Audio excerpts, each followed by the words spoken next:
রাসূল সাল্লাল্লাহু আলাইহি ওয়াসাল্লামের সুন্নাহ মনে রাখবেন। এই ছোট্ট বাচ্চাকেও যদি আপনি সালাতে নিয়ে আসেন, তাহলে যতক্ষণ দাঁড়িয়ে থাকবেন বাচ্চাকে কোলে নিয়ে থাকবেন। এই কোলে নিয়েই আপনি ধরে থাকবেন, কেরাত পাঠ করবেন। যখন রুকুতে যাবেন, সেজদায় যাবেন, তখন নামাবেন। আবার রুকু সেজদা থেকে উঠে গেলে আবার আপনি কোলে নেবেন। হাদিস সহিহ। স্বয়ং রাসূল সাল্লাল্লাহু আলাইহি ওয়াসাল্লাম ইমামতি করছেন।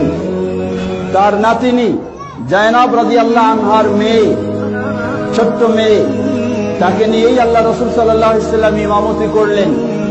দাঁড়িয়েছিলেন যখন, বাচ্চাটাকে কোলে নিয়েই তিনি কেরাত সবকিছু পাঠ করলেন। আবার নিচে রেখে আবার রুকু সিজদা শেষ করলেন, আবার দাঁড়ালেন, আবার কোলে নিয়ে নিলেন।